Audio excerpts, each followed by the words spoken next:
حي على الفلاح.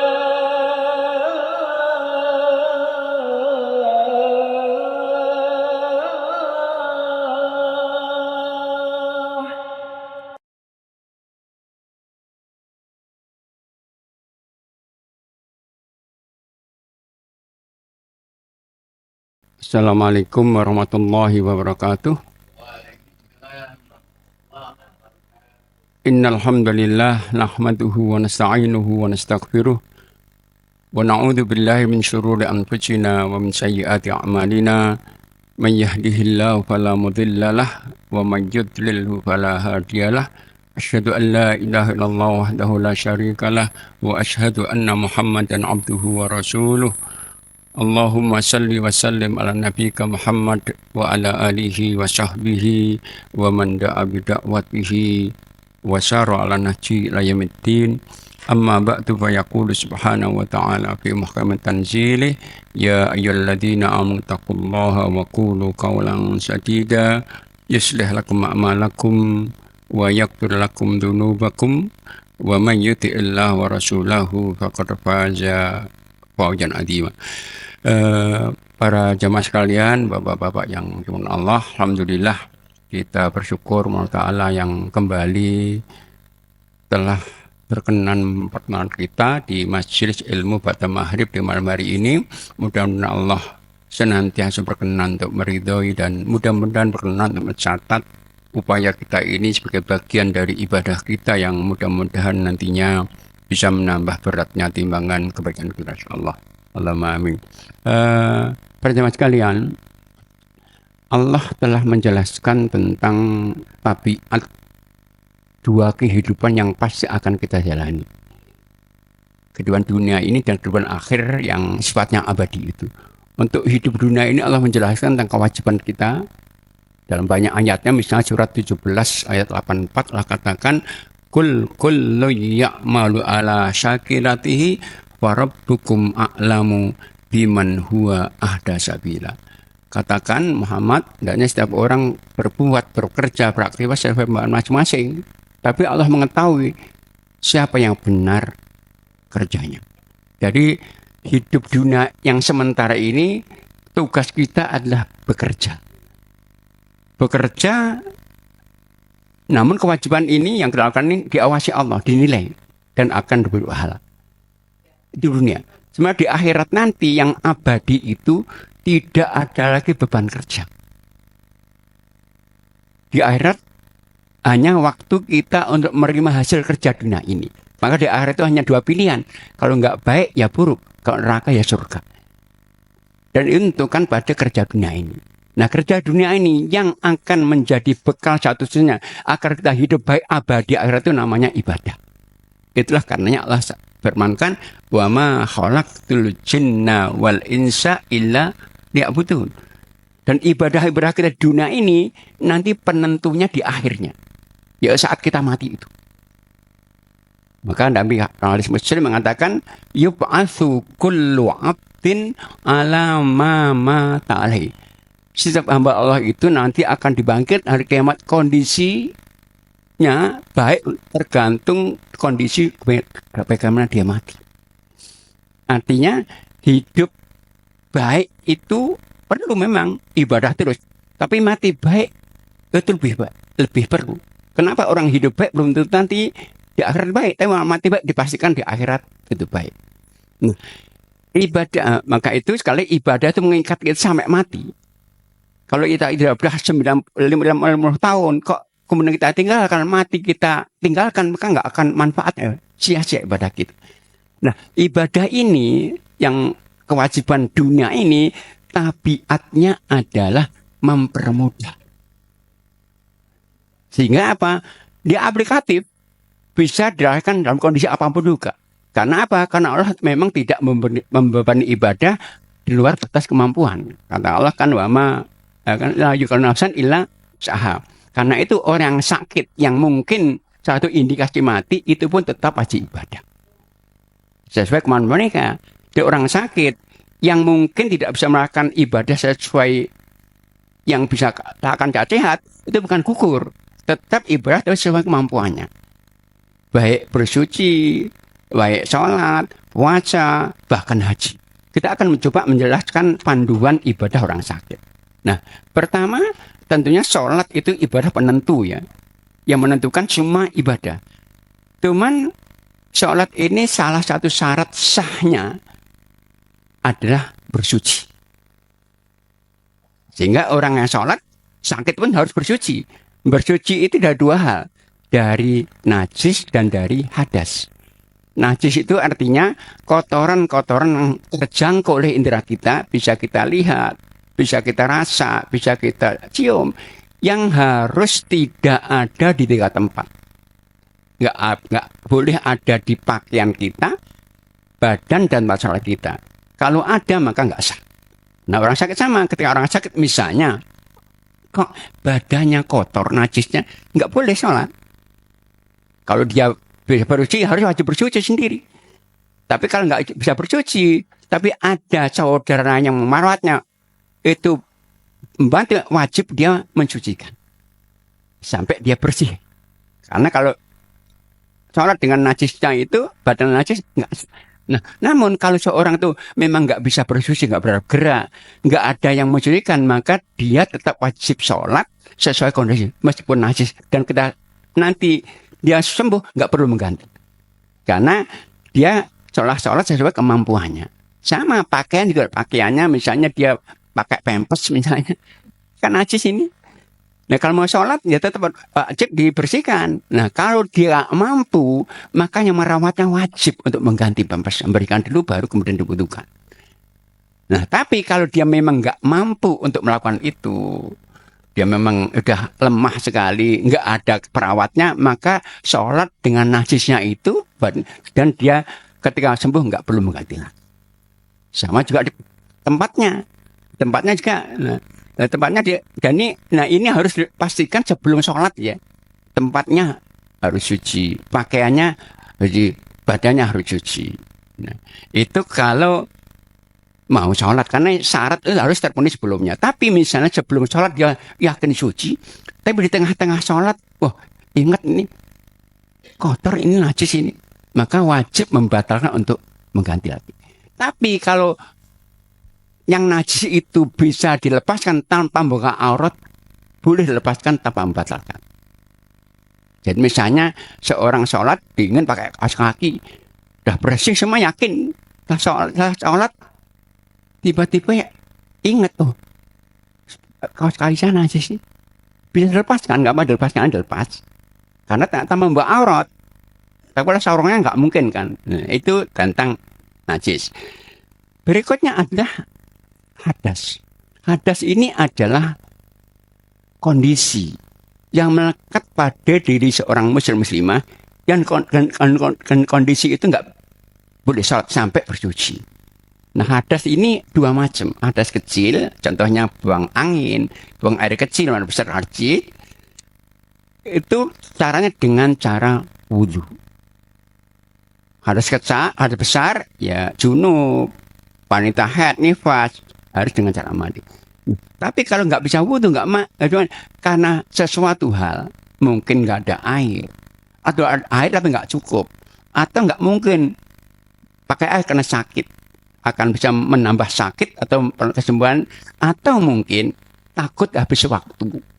Kalau dia harus suci, waktu sholat habis ini, karena mungkin terbangun, mungkin di pagi menjelang terbit matahari, tempat bersihnya itu terpakai. Kalau dia bersuci, dia habis waktu, boleh tayamum. Jadi wudhu dan tayamum bisa digantikan tayamum. Nah, sekarang kita akan coba satu persatu ya. Seorang yang nanti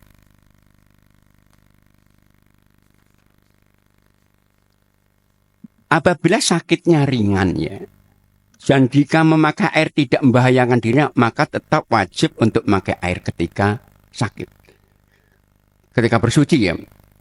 Tapi kalau pakai air dengan wudhu, air itu akan bisa merusak atau membahayakan. Mungkin akan, kalau dari kasur saja nggak bisa turun dari kasurnya, kalau pakai wudhu nanti akan basah semua ini. Maka bisa dengan air, tapi hanya rukunnya saja. Rukunnya apa? Basuh muka, tangan sampai siku, usap kepala kaki. Dan itu tidak harus pakai air banyak, bisa pakai spray, semprotan. Semprotan, yang penting kan mengalir. Dibolak-balik masih akan diratakan. Tangan juga begitu, diukam kaki juga begitu. Itu kalau masih bisa pakai air. Tapi apabila sakitnya termasuk sakit yang jika kena air akan membahayakan dirinya, mungkin akan menambah sakit atau memperlambat kesembuhan, maka bisa dibolehkan untuk bertayamum. Sebagai ganti wudu. Tayamum itu caranya sederhana. Jadi disiapkan ya tempat yang ada debunya atau ada pasirnya yang bersih. Mungkin ya di tembok kita tuh rata-rata masih ada debunya itu. Kemudian dia membuka kedua telapak tangannya, tidak begini, direnggangkan. Bismillah, ditepukkan. Kemudian ditiup. Setelah itu diusapkan dengan satu tepukan wajahnya dan tangan sampai pergelangan saja. Jadi wajah begini langsung. Jadi digerakkan dari yang kanan dulu usap, kiri yang di atasnya digerakkan ini sampai pergelangan, kemudian diiringkan untuk mengusap ibu jarinya, sebaliknya begini. Caca ulang. Jadi bismillah, tepukkan ini ditiup untuk ditipiskan. Mengusap mukanya, kemudian langsung gerakkan begini, yang kanan diusap dulu, sehingga kiri di atasnya. Mulai dari ujung jari tengah, gerakkan sampai pergelangan ini, miring untuk mengusap ini. Sama nanti begini. Udah selesai. Ya, gampang ya. Itu tamnya begitu. Jadi sekali tepukan cukup dan hanya sampai pergelangan, nggak sampai siku. Beda kalau wudu. Nah, apabila tidak mampu bergerak dan tidak ada orang yang membantunya untuk berwudu, maka diperlukan untuk bertayamum. Tadi benar ya. Apabila tidak mampu untuk berwudu atau bertayamum dengan dirinya sendiri, maka diperlukan orang lain mentayamumkan atau mewudukan. Kemudian apabila pada sebagian anggota tubuhnya, anggota wudunya terluka, nggak mungkin kena air ini, gimana caranya? Tergantung.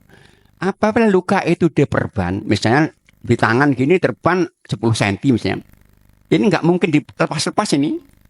Maka yang sehat dibasuh, tapi yang keluar diusap saja. Jadi nggak basah. Dibasahin, diusap saja.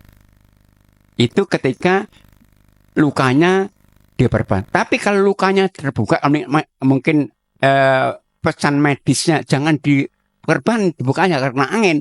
Misalnya 10-15 cm di sininya, nggak mungkin karena air juga yang terbuka. Maka yang sehat tetap dibasuh. Tapi yang terluka, yang nggak mungkin air, itu nanti diganti dengan tayamum.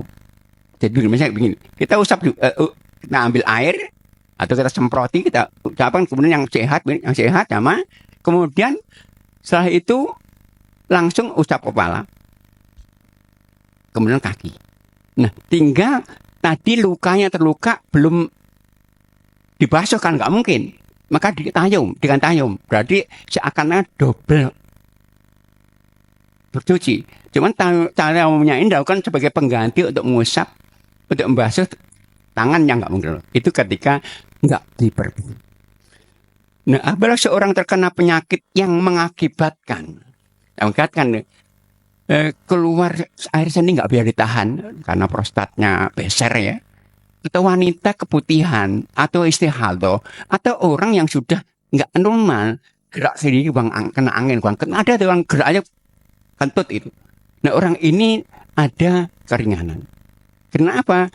Dia tetap wajib bersuci. Cuman bersihnya itu dilakukan ketika waktu sholat datang. Jadi wanita istihadah, keputihan, laki yang beser. Karena itu udah kentut. Itu nanti ketika datang mau sholat zuhur, tunggu adzan dulu. Setelah adzan dengar, baru bersihkan kotorannya. Tapi kasih penahan. Kalau wanita pakai softtek ya, saya itu wudu. Biasa. Setelah wudu, dia sholat. Di tengah-tengah sholat, yakin keluar nggak batal. Oh, pipis keluar kayaknya netes ini. Itu nggak batal. Batalnya habisnya waktu sholat. Jadi nanti kalau zuhur selesai, waktu sholat asar datang, itu dianggap batal. Maka adzan asar bersihkan lagi berikan lagi, ya bersih, kasih penahan lagi, wudhu lagi. Sholat asar, yakin keluar, nggak apa. Nanti setelah maghrib, begitu lagi. Cuman, untuk yang demikian, boleh menjamak sholat. Tanpa kosor. Jadi wanita yang mungkin laki-laki yang beser, yang mudah kentut, yang wanita yang istilah nanti dari sekedar waktu duhur datang, bersihkan dulu najisnya. Kasih penahan, wudhu, nggak mandi, wudhu sama wudhu, dia sholat duhur 4 rakaat, asar 4 rakaat. Nanti baru maghrib mulai lagi. Nah, isya subuhnya lagi. Itu mereka yang Allah uji dengan penyakit yang ini. Ya, itu banyak. Itu tentang bersih. Kemudian sholat. Artinya sholat itu adalah kewajiban yang nggak pernah gugur atas seorang muslim selama sadar. Kondisi apapun juga. Beda ya, kalau puasa orang sakit saja boleh nggak puasa. Apalagi haji, yang nggak mampu. Tapi sholat nggak. Selama sadar, kondisi wajib sholat. Nah, kemudian kita lihat. Pertama, untuk sholat fardu, yang masih mampu berdiri, wajib berdiri. Karena berdiri itu adalah rukun sholat. Contohnya begini. Orang nggak mampu lama berdiri tapi bisa jalan. Dia duduk. Karena berdiri lama dia udah nggak tahan. Maka saat takbir tetap wajib berdiri. Kita temui ada orang sakit ini memang mungkin udah sepuh atau kan dia nggak mampu lama-lama berdiri. Masih jalan bawa kursi lagi ke masjid. Lalu duduk nggak boleh. Karena masih berdiri jalan bisa ke takbirnya berdiri baru duduk. Karena takbir itu adalah rukun sholat dengan berdiri. Untuk sholat fardu. Beda sholat sunnah beda. Jadi sekali lagi bagi yang tetap berdiri. Nah rukuknya nanti kalau masih tetap bisa rukuk dengan menunduk penuh, sujud di lantai, sujud di lantai. Misalnya dia duduk nggak bisa tahan duduk dengan ke bawah. Kalau sujudnya masih bisa sujud di lantai, wajib sujud di lantai. Nggak boleh yang menunduk saja. Tapi kalau dia memang sudah nggak mampu untuk sujud penuh lantai karena mungkin sulit ditekuk atau mungkin kakinya sudah sulit maka boleh lakukan dengan cara menunduk. Cuman untuk nunduk sujudnya lebih rendah dari sujud rukuknya. Jadi rukuknya mungkin begini, sujudnya begini. Itu yang tidak mampu sujud. Kalau mampu wajib sujud di tanah. Nggak boleh. Karena apa? Harus optimal dulu. Nggak boleh langsung. Nah, dengan ini dan untuk laki-laki atau wanita yang sholat dengan kursi itu hendaknya sekali lagi pastikan berdiri dan pastikan jangan sholat di tengah shaf. Kenapa? Sholat wajib itu disempurna dengan lurus shaf. Lurus shaf. Nabi itu ketika jamaah nggak memulai sholat sampai menjamin shafnya lurus. Nah kalau orang pakai kursi di tengah-tengah, nggak mungkin lurus shafnya, akan mengganggu. Kalau dia kursinya luruskan dengan barisnya ini, dia akan di depan nanti dari shaf yang lain. Tapi kalau mau di badannya lurus dengan sampingnya, kursinya ke depan, ganggu yang di belakang. Maka mestinya yang pakai kursinya di pinggir-pinggir semuanya, agar nggak mengganggu shaf jamaah itu. Jadi apabila tidak mampu berdiri, maka dibolehkan untuk sholat dengan duduk. Dengan tetap wajib untuk rukuk dengan cara menunduk dan sujud di atas tanah. Sebagaimana biasa jika mampu. Dan apabila tidak mampu sujud, maka sujudnya dilakukan dengan cara menunduk. Dan nunduk sujudnya lebih rendah dari nunduk sujudnya.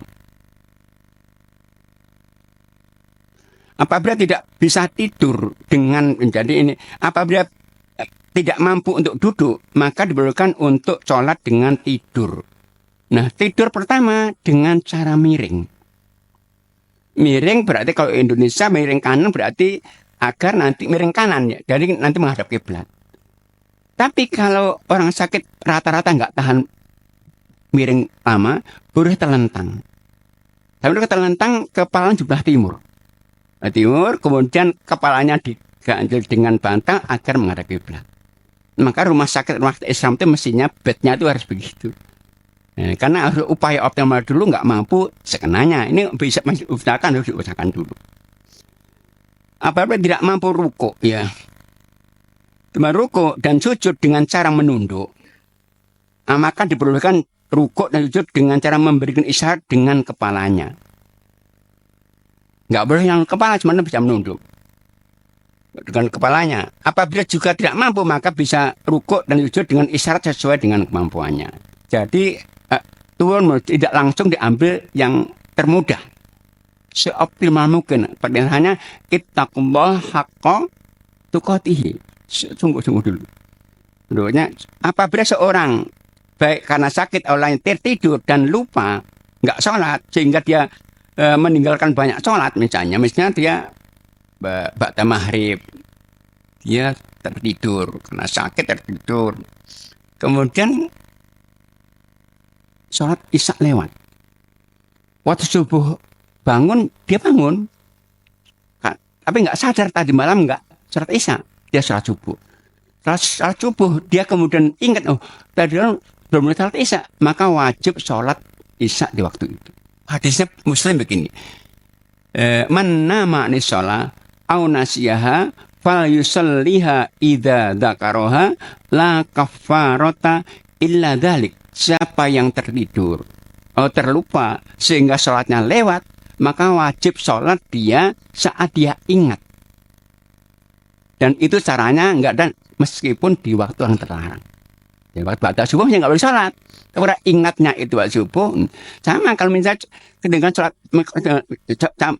dua sholat maghrib dan isya sekaligus, karena mungkin asar sakit tertidur terus nggak ada yang ingatkan, dia lupa juga subuh ingat waktu subuh, maka artinya dua asar dan maghrib dan isya sekaligus nggak nanti maghrib besok, tapi langsung saat ingat maghrib dan isya sekaligus, 3 rakaat 4 rakaat. Tidak diperkenankan bagi seorang muslim untuk meninggalkan sholat dalam keadaan apapun juga selama masih sadar, termasuk ketika ia sakit. Bahkan semestinya seorang yang sedang sakit lebih harus bisa menjaga sholatnya daripada yang sehat. Seorang hilang kesadarannya karena sakit atau karena pengaruh obat bius misalnya, atau karena yang lainnya sehingga meninggalkan beberapa sholat, maka ia wajib mengganti sholatnya dalam satu waktu ketika sadar. Ya, seorang misalnya mau dioperasi misalnya, sudah masuk orang operasi sebelum zuhur ini, ya. Kemudian operasinya panjang rupanya, sampai maghrib, ketika zuhur, asar, maghrib. Waktu dia selesai operasi tentunya kesadaran nggak penuh, nunggu sampai sadar dulu penuh. Nah, sadar penuh, maka dia wajib sholat tadi zuhur, asar, maghrib, isya berurutan di waktu itu. Tidak. Maka para ulama itu madhab orang yang dulu waktu muda juga banyak bolong-bolong itu mestinya juga wajib mengqadha juga sebanyak sholatnya itu, kalau sebanyak mungkin. Gak mungkin itu Pak, 4 madhab, karena sholat itu nggak gugur oleh seorang yang sudah balik, berakal dan sehat. Beda dengan orang yang pikun ya. Orang pikun itu kalau masih awal pikun masih sering sadar itu, maka harus ada yang membimbing nih. Ya udah pikunnya sudah berlebihan, nggak sadar, itu gugur dan dipaksa untuk sholat, untuk puasa, udah bebas gugurnya. Karena ibadah itu mengikat orang yang memenuhi 3 syarat, muslim, berakal dan sehat. Nggak berakal sudah lagi, muslim berakal dan balik. Orang balik nggak wajib, balik tapi nggak sadar, sama orang yang pikun itu sudah nggak sadar lagi, maka dia gugur kewajibannya. Nah, apabila seorang meninggalkan sholat karena kehilangan akalnya, ya mungkin koma hingga wafat, meskipun badannya terlihat sehat, maka ia tidak berdosa dan tidak wajib untuk menggantikan keluarganya. Jadi sholat itu nggak bisa digantikan ya, beda dengan puasa ya. Jadi ibadah itu ada 3 jenis ya. Pertama ibadah fisik, sholat misalnya, puasa misalnya, itu kaidahnya nggak bisa digantikan. Kecuali puasa boleh digantikan, puasa tidak. Maka orang yang misalnya tadi punya hutang sholat, nggak bisa, kalau puasa boleh. Hadis Muslim, kalau puasa khusus, Nabi mengatakan, man mata wa alaihi siyam soma anhu walihu. Orang mati punya hutang puasa, keluarganya boleh menggantikannya. Maka kalau punya ahli waris mati, jadi Dipisah-pisah, dibagi-bagi 3 hari boleh. Atau boleh dibayarkan fidyah. Pilihan. Jadi orang puasa itu digantikan oleh keluarganya atau dengan fidyah. Tapi sholat tidak. Nah, berikutnya adalah tentang puasa ya. Seorang yang sakit berkelanjutan, yang secara medis tidak lagi bisa diharapkan kesembuhannya. Atau orang yang sudah lanjut usia, yang karenanya berat untuk berpuasa, maka tidak berwajib untuk berpuasa. Dan wajibkan untuk memberikan makan kepada satu orang miskin untuk setiap puasa yang ditinggalkannya. Fidyah namanya. Allah katakan surat Al-Baqarah 184, wa alal ladzina yutiqunahu fidyatun ta'am miskin. Yang berat puasa ini tadi yang sakitnya sudah akut, nggak ada harapan medis, atau tadi orang sepuh udah nggak mungkin kembali muda, nggak mungkin, maka mereka gugur kewajiban tapi membayar fidyah. Satu puasa ini satu fidyah. Satu fidyah itu ukurannya minimal 7 on makanan pokok, minimal. Bisa makanan pokok, bisa makan siap saji untuk satu orang. Tapi untuk orang miskin saja. Nah, caranya gimana? Caranya bisa kalau 1 bulan bisa langsung setiap hari, 1 bulan, atau boleh dikumpulkan. Dan boleh dalam bentuk buka puasa orang miskin. Jadi ada sahabat namanya Anas bin Malik, itu sepuh umurnya sampai 92 tahun beliau. Beliau saat sepuh nggak mau puasa. Tapi setiap puasa yang ditinggalkan diganti dengan fidyah, dengan bentuknya buka puasa orang miskin. Dikumpulkan orang miskin. Orang miskin ini bukan untuk makan, tapi untuk kalau makan siap saji dipastikan orang itu belum siap. Maka disampaikan dulu sebelumnya. Jangan sampai kita kasih buka puasa udah ada siap nanti membatir. Tapi untuk makan yang pokok nggak apa-apa. Seperti beras, nggak apa-apa. Tapi untuk makan siap saji pastikan orang yang akan kita beri itu belum siap makan, sehingga nggak double nanti.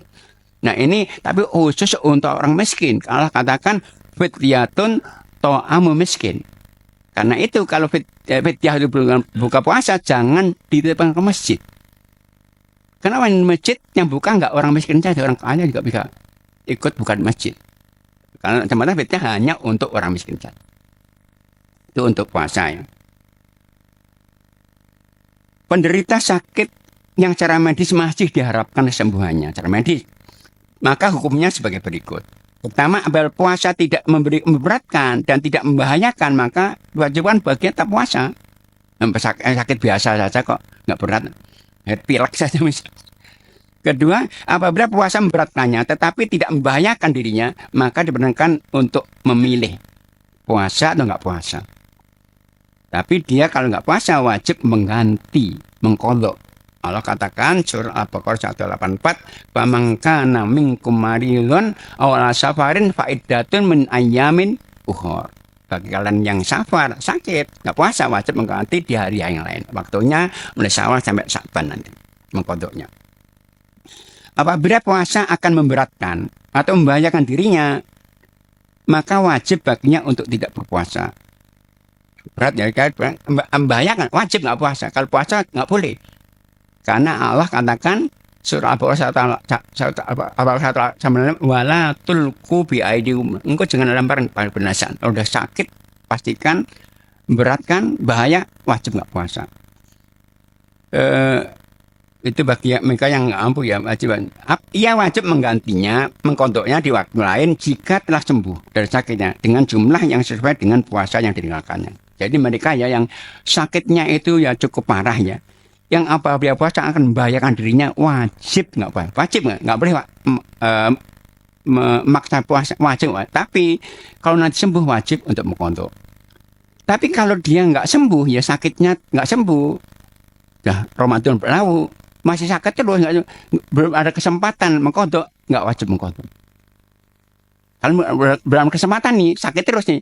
Tapi kalau dia sembuh ada kesempatan mengqadha kok nggak mengqadha, maka nanti wajib untuk dipuasakan atau bayar fidyah. Beda ya. Jadi mereka yang sakitnya itu akut sekali, tapi kalau puasa dia akan bayar dirinya wajib nggak puasa. Kalau nggak puasa dia udah, kalau sembuh wajib mengqadha. Tapi kalau sampai mati nggak sembuh dia gugur wajib. Tapi kalau sudah sembuh, nggak mengkodok, maka nanti wafat. Setelah itu maka wajib untuk dipuasakan keluarnya atau dibayarkan fidyah karenanya. Jadi apabila meninggalnya setelah sembuh dari sakitnya dan setelah ada kesempatan untuk mengkodoknya, tetapi ia belum mengkodoknya, maka dibayarkan fidyah atau mempuasakan tadi. Itu untuk puasa. Nah, untuk beda dengan haji ya. Haji itu memang Allah sampaikan manistata'a ilaihi sabila, yang mampu saja. Yang mampu. Haji itu kaitan dengan materi, juga kaitan dengan keamanan. Misalnya ada peperangan di Saudi, ada sakit yang menular kawan, nggak wajib haji. Atau kaitan dengan fisik, sakit, nggak mampu lagi naik kendaraan. Nah, orang-orang yang sakit begini, tapi punya harta untuk haji, maka dibadalkan. Haji badal. Jadi ada seorang wanita ini mengatakan, Nabi mengatakan begini, ya Rasulullah, inna abi adrokatu fadul haji bahwa sayhun la yastaqi mana dibayari. Ya Nabi, bapakku tuh sudah ketika datang harta untuk haji sudah nggak mampu naik kendaraan. Kata Nabi, hajikan dia, dikodokkan. Nah, maka haji itu ibadah yang boleh digantikan, tapi dengan dua syarat. Pertama, yang digantikan nggak mampu fisiknya. Ya, sakit keras sekali, sudah nggak mampu naik kendaraan lagi, atau sepuh sekali, atau sudah wafat bahkan. Boleh, wafat digantikan. Ada seorang wanita juga mengatakan begini, ya Rasulullah, inna ummi nadarat antahud famatat. Ya Nabi, umiku, ibuku, sudah tekad kuat untuk haji, tapi wafat. Aku hajikan dia. Jadi syaratnya yang boleh digantikan yang sudah nggak mampu fisiknya, sakit, sepuh, atau tadi sudah meninggal. Kedua syaratnya yang menggantikan sudah pernah haji. Jadi ketika Nabi haji itu ada sahabat haji kemudian mengucapkan begini, labbaika Allahumma hajjan an syubrumah. Ya Allah, aku sambut seorangmu untuk haji atas nama Syubrumah. Menggantikan Syubrumah nih. Maka Nabi katakan, tanya, Syubrumah siapa? Qaraibun li, ya, kerabatku. Nah, tanya, apakah sudah haji untuk dirimu? Belum ya. Haji dulu kamu, tahun depan hajikan Syubrumah. Jadi syaratnya dua ya, yang dihajikan nggak mau fisiknya, sakit atau wafat, yang menghajikan sudah pernah haji. Dan itu satu orang menggantikan satu orang. Nggak boleh satu orang menggantikan sekaligus dua, tiga orang. Satu orang. Itu untuk haji ya. Nah, tadi saya ulang ya, untuk tayamum ya. Tayamum itu alternatif ya. Karena alternatif dia baru boleh lakukan kalau ada alasan. Ada 4 alasan yang karena oleh boleh tayamum. Pertama, nggak ada air. Kasusnya begini. Dalam sebuah peperangan musim dingin sekali, ketika Nabi itu mau berjamaah sholat, ada seorang sahabat, Umar bin Khattab menyampaikan, dia menyendiri, nggak ikut bergabung. Tanya, malakah, kenapa Anda? Kata sahabat, ajnabtu walama, Nabi aku junub, nggak ada air. Kata Nabi, alaika bitoro, saya depu cukup untuk bertanya. Dan tayamumnya orang junub juga sama orang wudhu sama ya, tayamum untuk mengganti wudhu mandi sama, nggak ada. Ngebakar mandi nanti berguling-guling tidak cukup sama. Itu pertama. Yang kedua, boleh juga kalau air itu membahayakan dirinya. Jadi ada kasus ini seorang sahabat terlempar batu di kepalanya sampai luka parah sekali. Dalam kondisi itu dia junub. Tanya teman-temannya, ini dalam safar nih, dan temannya mengatakan ada air, Anda wajib mandi, tapi akibatnya fatal, wafat. Sampai berita sampai ke Nabi marah sekali, mengatakan, qataluhu, apakah mereka membunuh temannya sendiri? Kata Nabi, innama kana yakfiyan, untuk itu orang tayamum saja cukup. Nggak membahayakan. Yang ketiga, boleh tayamum kalau dingin sangat sekali. Di musim dingin aja kan, karena yang punya 4 musim kan dingin sekali. Atau mungkin yang di Bromo sana mungkin dingin sekali. Kalau pakai air akan bahaya, cuman nggak bisa dipanaskan, air ini nggak ada penghangatnya, maka boleh tayamum. Kasusnya begini, kasusnya seorang komandan perang ini, Amr bin As. Dengan perang ini, macam dingin. Dua junub, sebagai komandan perang junub nih, padahal dia imam salat. Maka ketika sahabatnya semuanya wudhu, dia tayamum saja. Maka ini namanya tentaranya nggak beri protes, diam saja. Saya pulang ke Madinah lapor Nabi. Ya Rasulullah, salabina Amr bahwa junub ya Nabi di tengah jalan tadi. Amr itu imam kami, tapi junub dia, nggak mandi. Nabi tanya kepada Amr, asolaita bi ashab anta junub, benarkah ya Amr engkau menjadi imam sholat sahabat itu junub? Benar Nabi. Dakar itu kalau ingat firman Allah, apa firman Allah surat An-Nisa 29. Wala taqtulu anfusakum innallaha kan rahim. Engkau jangan bunuh kalian diri. Allah sayang kok. Nah, ketika aku ingat itu ya Nabi, aku khawatir kalau mandi aku mati. Aku tayamum. Maka Nabi tersenyum. Boleh berarti. Itu yang ketiga. Yang keempat, boleh tayamum kalau takut habis waktu. Tadi contohkan tadi, kita misalnya bangun kesiangan ya. Kesiangan udah menjelang terbit matahari. Kita junub nih. Kamar mandi cuma satu dipakai anak kita nih. Kalau kita nunggu habis ini, maka boleh tayamum. Atau begini, seorang sholat di Masjid Akbar Jumat ini, dia berada di saf pertama. Waktu rakaat terakhir batal dia. Kira-kira kalau wudu nutut nggak ada? Kan tayamum saja. Di depan tayamum langsung. Itu tayamum. Jadi tayamum itu boleh kalau ada alasan, nggak boleh. Oh, ada air nggak boleh. Di kereta ada air banyak, kalau tayamum nggak boleh. Harus ada alasan nggak ada air, nggak mungkin pakai air sakit, atau dingin sekali, atau takut ada waktu. Nah itu kurang lebih ya. Monggo kalau ada yang bertanya, ya, gitu monggo.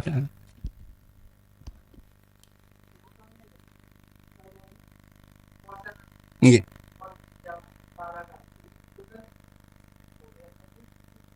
Fidyah.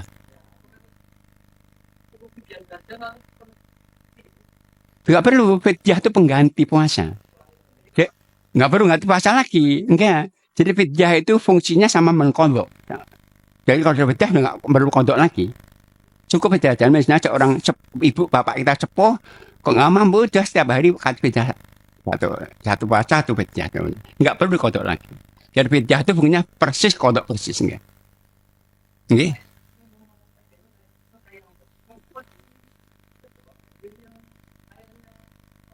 Ya sama. Jadi kalau memang nggak mungkin ada air, ya tayamum. Atau ada air tapi najis semuanya, ya nggak boleh pakai air najis, tayamum. Bisa contoh begini, kadang-kadang kita itu kalau punya sumur di kampung itu, sumur itu kadang-kadang waktu banjir gotnya itu merembes, juga baunya udah, ya anak got itu najis, cuma nggak ada sumber air lagi, jeding pun habis semuanya, tayamum itu, kan nggak mungkin ada air. Atau dalam peperangan begini, ada air tapi dekat musuh nih. Kalau kita ambil dekat bahaya nih, boleh tayamum. Jadi nggak mungkin karena air, boleh karena takut. Jadi ada lain. Iya.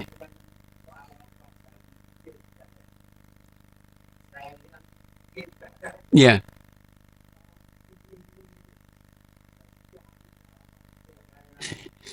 Fikih itu artinya memahami ya. Iya. Maka ada fikih Quran, ada fikih. Maka Abu Hanifah itu menyatakan al-fiqhul kabir, itu akidah. Ada fikih itu artinya memahami. Fikih ibadah dengan memahami nama cara ibadah. Ada fikih muamalat, fikih bisnis, ada fikih hal haram, ada. Fikih itu harus memahami. Ada. Ada fikih kehidupan.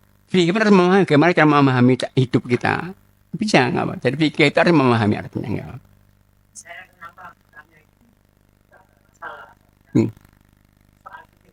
Iya. Iya.